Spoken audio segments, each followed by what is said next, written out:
Jovem Pan Saúde. Olá, seja muito bem-vindo a mais um JP Saúde. No programa de hoje, vamos falar sobre a trombose.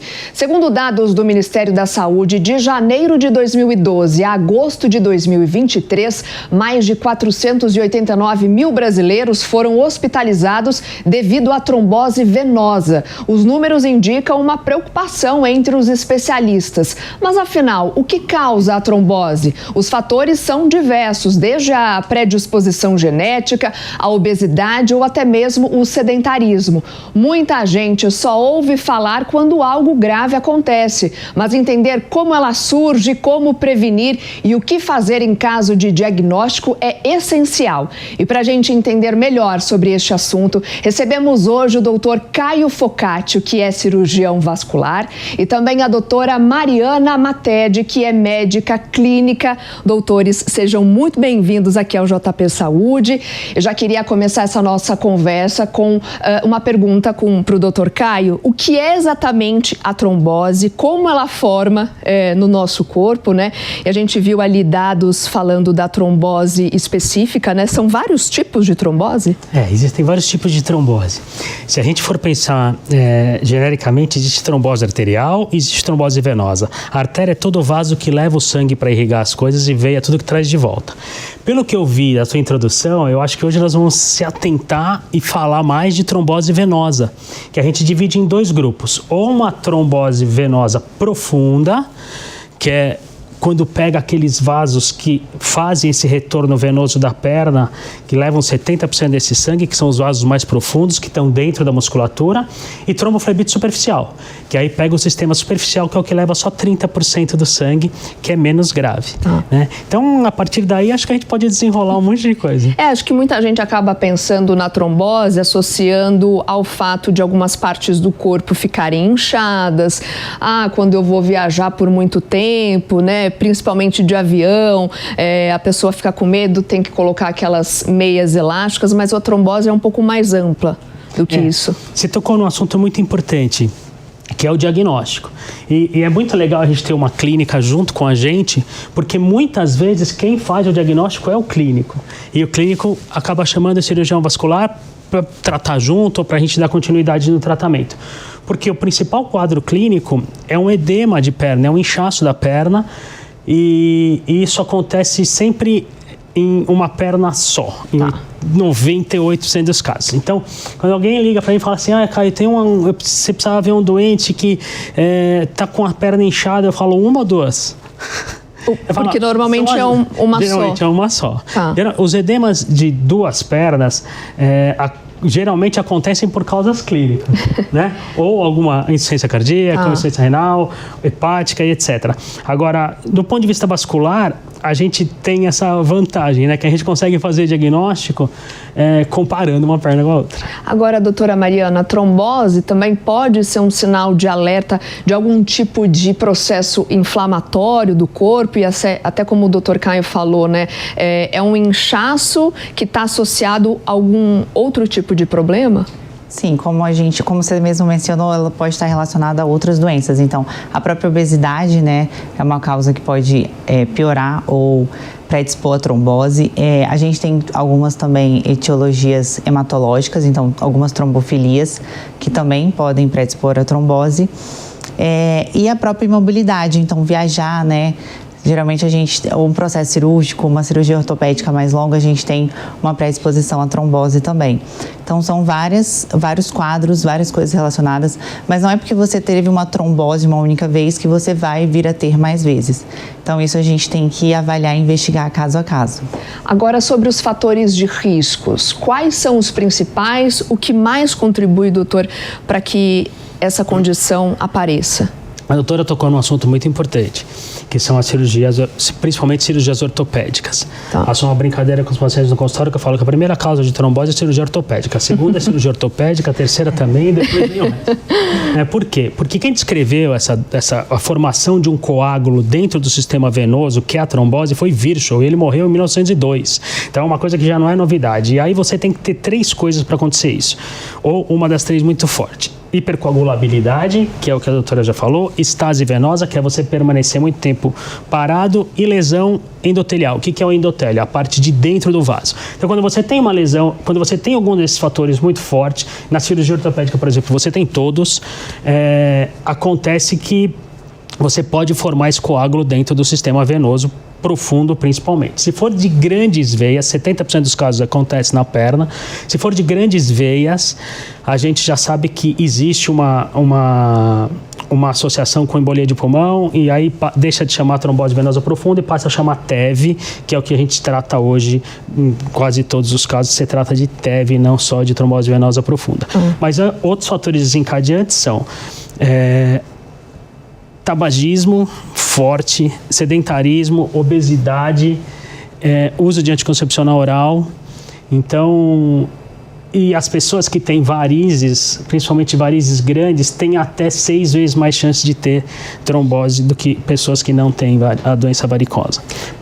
Pode falar, né? Porque a doença varicosa diminui o retorno venoso por aquele sistema superficial. Então, causa aquela estase, aquela diminuição que o Virchow descreveu lá em 1902. Você tocou num ponto, né, o fato do uso de anticoncepcionais, né, esses métodos contraceptivos, principalmente pelas mulheres, pode ser, doutora, também um fator de risco, né? Com certeza. Contribuir para o aparecimento? Com certeza. Então, o anticoncepcional é um fator de risco, né, para a trombose. Então, assim, a estatística mostra que as mulheres normais que não usam métodos contraceptivos varia de 1 a 5 mulheres a cada 10 mil vão ter trombose. Quando usa anticoncepcional, esse risco passa para 3 a 9 a cada 10 mil mulheres. Então, aumenta bastante o risco. Mas o principal do método contraceptivo é a pílula anticoncepcional combinada, porque a gente tem 2 componentes, que é o estradiol, etililestradiol e uma progesterona. Então, toda vez que a gente usa esse método combinado, que é as pílulas que tem na farmácia, aumenta muito o risco de trombose pelo etililestradiol, porque quando ele é metabolizado no fígado, ele aumenta fatores pró-coagulantes, e aí aumenta muito o risco de trombose. Agora, quando a gente usa já métodos sem esse etililestradiol, como Dilmirena, Implanon, que é o etonogestrel, Dil de cobre, que é não hormonal, a gente tem muito menos risco. Mas a gente sabe que hoje, né, as mulheres acabam optando pelo uso, né, do anticoncepcional. E aí, são todos os medicamentos que podem trazer esse risco? Então, algumas progestinas do anticoncepcional têm menor risco. Então, por exemplo, o desogestrel e a drosperinona têm mais risco de trombose, são 2 progestinas. Só que toda vez que a gente associa o etililestradiol junto, aumenta o risco. Toda pílula anticoncepcional combinada, ela tem o etililestradiol mais uma progestina. Então, o risco é muito maior. Então, as mulheres, elas devem optar não por pílula anticoncepcional combinada, e sim por progestina isolada. Então, por exemplo, o Dilmirena, ele tem uma progestina nele, que é o levonorgestrel, não tem etililestradiol. Tem algumas mini pílulas também, tem o Implanon, que a gente coloca aqui no braço, que é só o etonogestrel, que também não tem etililestradiol. Então, toda mulher deve procurar um método contraceptivo sem etililestradiol, porque hoje em dia a maior parte das doenças ginecológicas a gente consegue tratar só com progestina isolada, e não, a gente não precisa do etililestradiol. E tratamentos hormonais também devem ter essa preocupação? Sim, aí quando a gente fala de terapia de reposição hormonal na menopausa, aí já muda um pouco o cenário. O que os estudos mostram é que a via muda muito. Então, toda mulher que vai fazer uma reposição hormonal, não utilizar a via oral. Estradiol tem que ser via transdérmica. Ele diminui muito o risco, porque não tem o efeito de primeira passagem hepático, então não aumenta tanto esses fatores de coagulação que aumentam a chance de você formar um coágulo. Então, a via transdérmica ela é muito mais segura. E a progesterona tem que ser a micronizada via oral, que é a mesma molécula que a gente produz. Aí a gente consome ela via oral e é melhor do que a progestina. Então, a progestina na mulher na menopausa também aumenta um pouco mais o risco de trombose. Então, qual a melhor opção? Gel de estradiol transdérmico e progesterona micronizada via oral. Agora, doutor Caio, a questão genética também pesa no diagnóstico? Sim. A hereditariedade é um fator importante. Então, se você tem casos na família, mesmo porque você pode ter algumas doenças hematológicas que levam você a ter trombose. Inclusive, ela estava falando do estradiol, muito importante também, ele deixa de alguns casos, ele diminui a produção de proteína S. Isso. E que a proteína S é um anticoagulante natural. Entendeu? Então, nos casos das pessoas que já pode ter alguma doença hematológica que pode levar a síndromes protrombóticas, e uma coisa importante que a gente precisa falar sobre causa de trombose é somatório de fatores. Então, vamos lá. Vamos imaginar uma mulher obesa, tabagista, que usa anticoncepcional, que é sedentária. É uma bomba. Isso é a cara da trombose, entendeu? Aí vai fazer uma viagem de avião longa, vai sem meia e toma um monte de álcool antes de subir no voo. Então, quer dizer, a gente precisa tomar cuidado com essa doença, porque além de ter os fatores que a gente está falando isolados, a somatória de fatores é importante. Aumenta muito mais as chances, né? E a genética é uma delas, né? Então... E os sinais? Como que a pessoa precisa... Quais são esses sinais que a pessoa precisa ter atenção, observar que ela pode estar desenvolvendo uma trombose? É o inchaço mesmo ou tem outros sinais? O primeiro sinal é edema, inchaço da perna e dor. E geralmente uma perna fica mais vinhosa que a outra. Muda a coloração. E isso é o principal quadro clínico, né? Pode existir uma trombose silenciosa, pode a trombose de veia ilíaca, etc. Você pode não perceber muito se ela for pequena, ou trombose distal, pode, né? Em medicina não existe verdade absoluta. Então, obviamente que pode. Mas, geralmente, quando você tem um diagnóstico de trombose, você consegue fazer um diagnóstico clínico primeiro. Primeiro só olhando. E você fecha o diagnóstico com um exame super simples, que é um ultrassom. Só passando o ultrassom você já consegue... O que você consegue enxergar ali dentro? A veia entupida. Porque quando você passa um ultrassom na perna e você comprime o transdutor, a veia fecha. Entendeu? Você consegue ver ela piscando para você. Quando ela não é compressível, ou quando ela tem algum material dentro, de acordo com o tempo de evolução, tudo que é líquido no ultrassom é preto. Tudo que não é líquido é não preto. Então, se aquilo começa a ficar mais acinzentado, etc., você já sabe que pode ter um coágulo. Se for muito recente, ele ainda é preto, mas aí você comprime o vaso, a veia não comprime. Então, o diagnóstico não é difícil de ser feito, entendeu? Então, dá para fazer... e doutor, tem algum exame mais? Tem um monte, mais mas detalhado. Não precisa. E só com o ultrassom você já consegue trazer o diagnóstico. Olha, e a gente falou mais cedo, né, que a cirurgia, principalmente a ortopédica, né, pode trazer esse risco maior. Existem outras cirurgias que também podem trazer, de repente, uma cirurgia plástica ou mesmo uma cesariana? É que a cirurgia ortopédica de quadril e de joelho, estatisticamente, é o que dá mais. Entretanto, a gente não pode esquecer da tríade de Virchow. Então, tudo que lesa o vaso, tudo que deixa o cara parado, e tudo que diminui o retorno de sangue pode levar a uma trombose. Então, qualquer cirurgia, principalmente de grande porte, pode. Mas hoje, a grande maioria dos cirurgiões já sabe e conhece bem isso e usa um monte de coisas para a gente minimizar isso, né? Então o cara opera com a meia elástica, o cara opera com compressão pneumática intermitente. Sim, até porque já se sabe que a pessoa vai passar muitas horas ali deitado, né? As cirurgias ortopédicas normalmente levam horas, assim como uma plástica, por exemplo, né, doutora? Na cirurgia plástica, eles também sempre usam alguma prevenção. Então, usa aquela meia, mais compressor pneumático, mais enoxaparina em casa. Então, é feita uma profilaxia bem E depois da cirurgia também? Depois da cirurgia, você fica usando alguma... Geralmente, eu uso enoxaparina depois em casa um tempo. O que é isso? É um anticoagulante que a gente usa subcutâneo, né? Uma injeção. E aí tem a dose profilática e tem a dose terapêutica. E quando a gente está falando de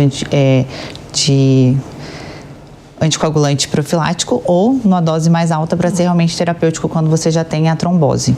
Aproveitando que a gente está falando aqui de cirurgia, né, que podem acabar trazendo esse diagnóstico de trombose, a gente vai ouvir agora um relato da Luciana, que enfrentou um quadro, sim, de trombose nos membros superiores logo depois do parto. Vamos ouvir. Eu sou a Luciana Fabuel.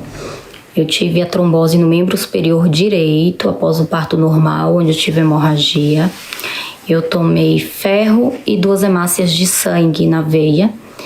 E 3 dias após ficou muito inchado, o braço avermelhado, o colo inchou, o o pescoço também.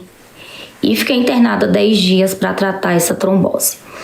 Fiz uso de anticoagulante, tanto via oral quanto injeção na barriga.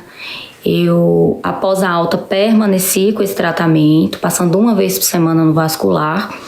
E logo após a alta e os exames estabilizados, eu fiquei voltando de 6 em 6 meses. E faço isso até hoje, e para saber se está tudo bem. Fiz a laqueadura, foi indicação do médico por conta de não poder fazer o uso de contraceptivo. E a alimentação, ela precisa ser muito regrada, controlada por conta das gorduras. E eu tenho anemia também, então tem alimento que é bom para anemia, mas que prejudica na questão da coagulação do sangue. Então, é um desconforto, né, após a trombose. E eu sinto meu braço muito rígido ainda, né? A gente faz todos os exames, está tudo bem, mas sinto ainda até o desconforto na garganta, que é como se fosse uma água passando por ali, filtrando, né? Onde, quando está muito desconforto, eu faço exames e faço uso de oxigênio para dar uma aliviada. Tudo isso por conta da trombose, né? E, de fato, a gente precisa cuidar bastante da alimentação, da saúde mesmo, para que evite novamente essa condição. Obrigada pela Luciana pelo relato, né? Pois é, ela fala aí de uma série de coisas importantes, né? Primeiro, você está de olho ali para a sua saúde. Ela falou também de alimentação, né, doutora Mariana? Queria até te ouvir a respeito disso, se a alimentação, se o colesterol alto, por exemplo, essa predisposição genética, tudo isso acaba influenciando, e os alimentos, no caso, depois do diagnóstico, pode fazer diferença no dia a dia? Sim, assim, a alimentação é super importante para tudo, né? A gente precisa estar, principalmente também, com peso adequado, né? Porque a própria gordura é uma inflamação crônica. E aí, como ele falou na tríade de Bischoff, a gente vai ter mais inflamação desse endotélio. Então, para a gente deixar esses vasos sanguíneos menos inflamados, uma alimentação anti-inflamatória é muito adequada também. Né? Então, quanto mais, né, proteína de boa qualidade, mais magra, frutas, verduras. E eu acho que o que ela está falando ali também tem muita relação com o tratamento dela, porque eu acho que provavelmente ela está usando anticoagulante. Sim, agora. E alguns alimentos interferem quando você está usando, dependendo do anticoagulante. Algumas folhas verdes, né? Tem algumas coisas interfere que para interromper o ou efeito? Potencializar ou reduzir, tá, né, doutor Caio? A gente... Antigamente, eu sou mais velhinho. Porque antes tinha os anticoagulantes de... Eu sou mais velhinho, tinha um anticoagulante antigamente, que era o Marevan, que influenciava bastante. Então, mas a medicina está mudando muito, e a gente hoje está adequando a medicina aos doentes, entendeu? Antigamente o médico mandava, o doente obedecia e tudo bem. Hoje em dia a gente está adequando. Então, no final da era do Marevan, que hoje em dia a gente já não usa mais, muito raro, a gente acabava adequando a dose à alimentação do doente, né? Porque, se o cara é vegano e só come verdura, como é que eu vou falar para ele parar? Então, a gente tem que adequar a cada um. Agora, o que a gente percebe o que a gente sabe é que os anticoagulantes mais modernos têm menos essa ação de potencializar ou deixar de ter efeito por causa da alimentação. Então, hoje as coisas ficaram mais fáceis. Antes tinha que ficar controlando o INR, que era um exame que tinha que fazer semanal, e aí influenciava bastante a alimentação. Aí não sei se ela está usando Marevan ou novos anticoagulantes. No caso, como a gente ouviu, né, ela falando, ela diz que repete os exames para saber se a doença está evoluindo, porque ela diz que está sentindo ainda o braço, né, essa sensação na garganta. O que é isso, doutor? É muito raro você ter trombose de braço, é bem mais raro que perna. 70% dos casos são perna. Mas aí depende, né, porque a gente não sabe a história inteira, né? Então, ela pode ter vários tipos de agressão nesse braço para ter o bebê. Então, ela pegou a veia desse braço, entendeu? Então, já tem um trauma, já tem a própria gestação, que é pró-coagulante, mais o parto, que é uma cirurgia que é pró-coagulante. Então tem um monte de fator. Aí o braço inchou, entupiu, tudo bem. qual que é o tratamento anticoagulação? E por que se faz anticoagulação? Para você evitar que esse coágulo cresça dentro do vaso e para evitar que ele se desprenda. Porque com 7 dias de evolução, ele já está aderido na parede do vaso. A recanalização desse trombo, fala, pô, mas vai dissolver com esse tipo de tratamento? Não, existem outros tipos que poderiam, mas é um caso à parte, indicação super específica. Tá. Então, com esse tipo de tratamento, o que vai acontecer? Ela vai recanalizar. O braço dela vão achar outras vias e vai recanalizar esse coágulo. Então, isso leva de 3 a 6 meses para que ocorra inicialmente. Então, eu acho que ela ainda pode ter um pouco de sintoma durante esse período. Além do que, uma luva elástica, que é uma abraçadeira elástica para ela, seria ideal. Top, porque isso aumenta você usando a utilização do sistema venoso profundo em mais de 30%. Ajuda na circulação e vai fazer com que esse braço volte a ficar, né, sem esse inchaço. Porque geralmente TVP de braço a gente está acostumado a ver porque a gente faz muito acesso vascular e às vezes isso dá TVP de braço. Mas a TVP de braço geralmente recanaliza muito bem. Rápido até. Comparado com a da perna. Sim. Tá. E ela falou de alguns exames que ela faz. É ultrassom mesmo para ver como que tá? A gente não conhece o caso todo. Mas ela disse que edemaciou o pescoço, não sei se foi hemifácie ou não. Pode ser que ela tenha tido uma trombose maior. Se for para avaliar veias de dentro do tórax, a gente usa angiotomografia. Tá. Agora, doutor, quando se tem o diagnóstico, né? O que a pessoa precisa fazer a partir daquele momento? Anticoagulação. A primeira semana, evitar movimentos bruscos, drásticos, etc., e manter anticoagulado. Tá. Aí compressão elástica e é isso. A partir da primeira semana, quando o trombo já está aderido à parede, a gente já pode liberar para fazer atividades habituais estando anticoagulado. Não pode esquecer que quando o indivíduo está anticoagulado, ele precisa tomar alguns cuidados. Então ele não deve andar de moto porque pode cair e ele está anticoagulado, então se tiver uma lesão não vai coagular. Não pode saltar de paraquedas, não pode fazer esporte radical, não pode fazer algumas coisas assim. Sim. Mas por isso que eu falo que a gente precisa, muito importante que ela falou no começo, que a gente precisa individualizar caso. É igual anticoncepcional. Fala, pô, então nenhuma mulher mais pode usar anticoncepcional? Tá louco? Não é bem assim, Não é bem assim, entendeu? Acho que a gente precisa adequar. É muito mais fácil você tratar TVP, trombose, do que tratar um filho, né? Do que criar um filho. Então, vamos adequar, porque eu acho que a gente não pode dar informação que seja algo muito... A partir de hoje não pode mais. Eu acho que isso é errado.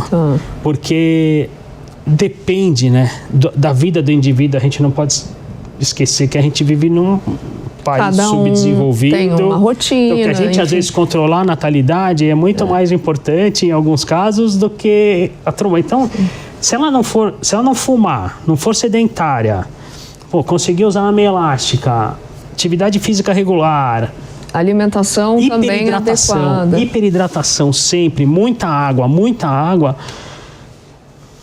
Agora, doutora Mariana, você recebeu já pacientes que foram ao teu consultório e descobriram ali algum outro tipo de problema associado à trombose? Ou às vezes foram até te procurar por algum outro motivo e descobriram ali que estava com trombose? Eu tenho uma paciente que ela me procurou porque ela tem lipedema, né? Eu trato muitas mulheres com lipedema. E ela teve um passado bem trágico por conta de trombose. Ela era usuária de pílula contraceptiva, né? Anticoncepcional oral combinado, e ela teve uma trombose venosa profunda e virou um tromboembolismo pulmonar, né? Então, quando esse trombo ele sai dessas veias profundas, ele pode ir, né, para o pulmão, e a gente tem um tromboembolismo pulmonar que é muito mais grave. E ela ficou na UTI muito tempo, quase morreu mesmo. E ela tá bem, tá ótima, só que depois a gente investigou e ela tem uma alteração, né, hematológica, ela tem um polimorfismo ali no fator 5 de Leiden, que aumenta o risco de trombose. Então ela tem essa trombofilia genética. E aí tem que tomar alguns cuidados, né, em relação, principalmente essa parte hormonal, é bem mais complexa para ela, e ela tem lipedema, que também é uma doença hormonal, mas ela tá ótima e aí ela faz todo o tratamento, emagreceu bastante também, que ela estava com sobrepeso, é bem importante, né, a gente tratar esse sobrepeso. e melhorar a qualidade de vida no geral e a saúde dela. Mas ela tá muito bem. Que bom. No dia a dia, então, a dica é fazer exercício físico, alimentação. E sabe que é importante a gente lembrar de que às vezes a trombose é o primeiro sinal de alguma doença. Tá. Isso é super importante, porque 30% das causas de trombose a gente não acha. E quando a gente não acha a causa, a gente tem que investigar alguma doença oncológica. Porque pode ser o primeiro sinal de um câncer. Pode. Porque o câncer gera macromolécula no sangue, aumenta fator procoagulante. Então, isso é importante. Eu acho que, da pergunta que você fez, eu acho que isso é o mais importante. Pode ser sinal de alguma outra doença? Pode, e a doença pode ser um câncer. Então, não dá pra gente relevar. Ah, não achei o que é, você não fez nenhuma cirurgia, você não aconteceu nada, não teve nenhum trauma. Ou é só um inchaço, vai passar. Não dá pra relevar. Entendeu? Então, se for adulto jovem, doença hematológica principalmente. Se for adulto mais idoso, tem que pesquisar câncer. Ou seja, a trombose não dá só em pessoas mais velhas. Não. Qualquer faixa etária. Não. E lembra que a gente conversou sobre cirurgia ortopédica? Sim. Um monte de jovem tem trauma e bate o carro e etc. Entendeu? Então, E ela teve numa fase onde a mulher tem uma incidência muito mais alta, como eu tinha falado, aquela incidência de mulheres que usam pílula contraceptiva e de que não usam. Na gravidez aumenta muito esse risco e no puerpério pode chegar de 60 pacientes a cada 10 mil. O que acontece nesse período? No período da gestação, a mulher ela tem uma alta produção de hormônios, né, estradiol e progesterona, então acaba aumentando um estado mais procoagulante. E no puerpério imediato também, ela tem um risco muito mais alto de ter trombose. Então, essa parte hormonal influencia bastante na mulher. Na gravidez, são vários fatores que aumentam a hipercoagulabilidade, né? Então, tem essa tríade de Virchow mais. E você não pode esquecer que o endotélio venoso, que é a parte de dentro, as células de dentro da veia, elas têm resposta ao hormônio. Na mulher, quando engravida, tudo fica flácido, né? Tudo fica mais flácido, inclusive as veias. Tanto que eu não trato, a mulher vai no puerpério, acabou de ter bebê, vai no consultório para tratar varizes, eu falo, não filha, vamos esperar 3 a 6 meses. Por quê?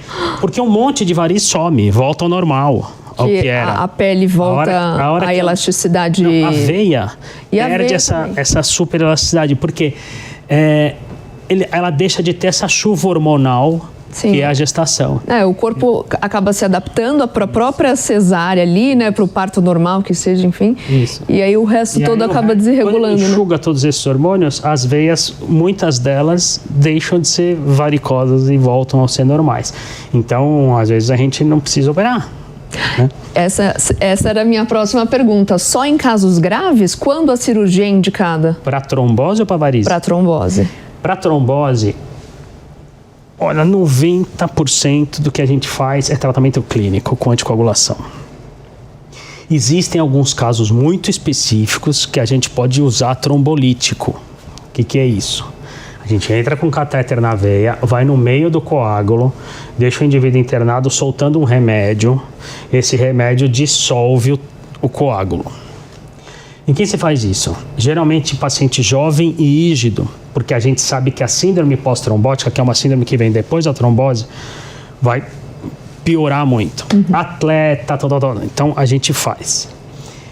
Caio, por que você não faz em todo mundo? Porque o risco desse tratamento também existe. E o risco, principalmente, é hemorrágico.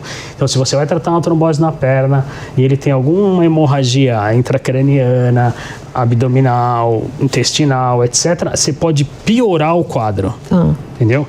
Então, primeiro, não lesar, né? Então, você não pode instituir um tratamento que pode ser pior do que a doença que ele já tem. Então, a gente precisa selecionar muito o caso para fazer tratamento cirúrgico de trombose. Doutora Mariana, você falou no comecinho do nosso programa, mas só para a gente reforçar, quem teve uma vez, pode ter de novo a trombose? Pode, mas não necessariamente. Às vezes pode ter sido um quadro isolado, então às vezes foi uma viagem que ela fez, né, ou uma cirurgia, né, por essa imobilidade. Tem que tomar cuidado com isso, porque a veia que teve o coágulo tem a parede inflamada, fez uma inflamação muito grande. Essa veia nunca mais vai ser igual ela era. ela vai recanalizar, mas não vai ser igual. Recebemos hoje no programa o Dr. Caio Focati, também a doutora Mariana Matede. Obrigada mais uma vez pela presença de vocês. Queria ter mais tempo para a gente ficar aqui conversando. Se você perdeu alguma parte do nosso programa, quer rever também outras entrevistas, o programa vai estar disponível no nosso canal ou no aplicativo da Panflix para Android ou iOS. E se você tiver alguma sugestão também de tema ou alguma dúvida, mande para nós um e-mail para o saude@jovempan.com.br e a gente se vê no próximo programa. Até lá. Jovem Pan Saúde. A opinião dos nossos comentaristas não reflete necessariamente a opinião do Grupo Jovem Pan de Comunicação. Realização Jovem Pan News.